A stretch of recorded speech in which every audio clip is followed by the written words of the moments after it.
So I come back after the first episode of the Book of JJ airs on Facebook to an email, and I know right away who it's from the subject line, which reads, of course, in pompous Oxford English, and that tells me it's from my friend Grayson, who says about my first episode, love it,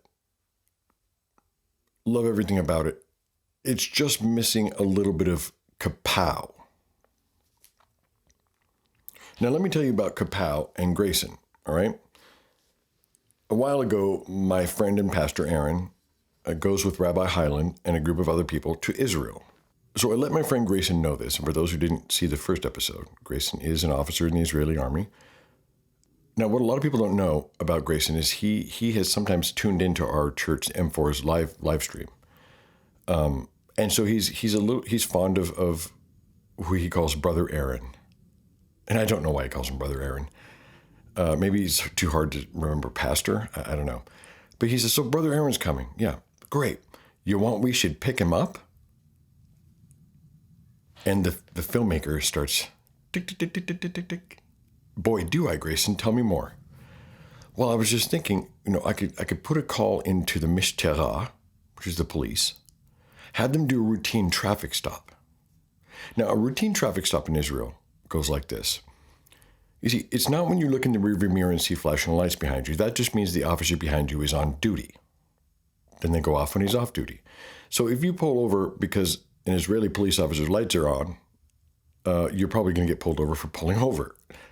Because here's what they do. They jut out behind you, whiz past you, and disappear around a curve until you round said curve and find a sideways police car blocking the entire highway.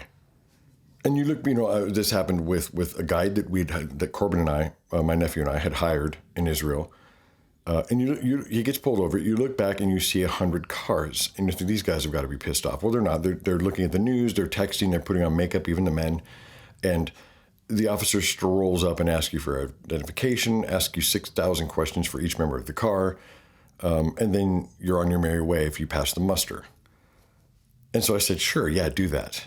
Grayson is what you would call an English-educated citizen of Israel.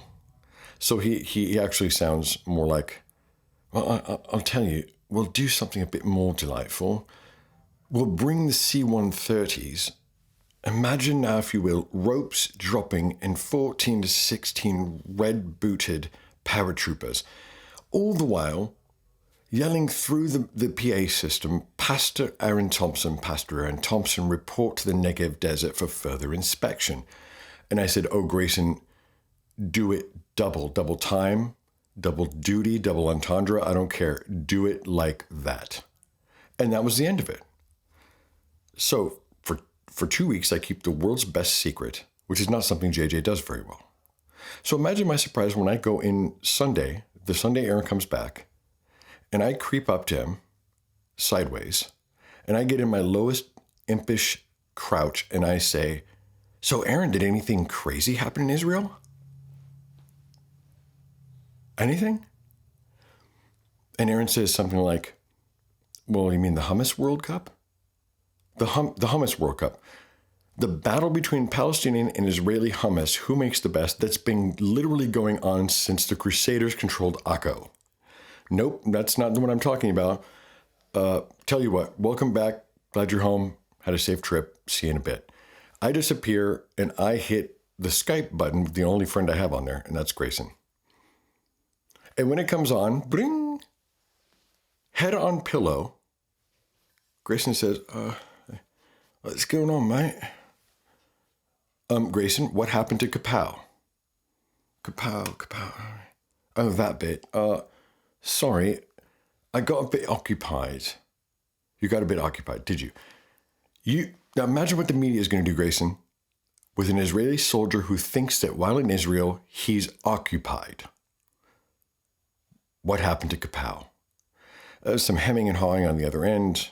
We haven't spoken to each other since, except for him to appear on my first podcast episode and criticize it for its lack of KAPOW. So, Mr. Detweiler, Commander Detweiler, I'm sorry. I'm going to give you KAPOW because we're going to start this episode with the two most powerful words in human existence on the book of JJ.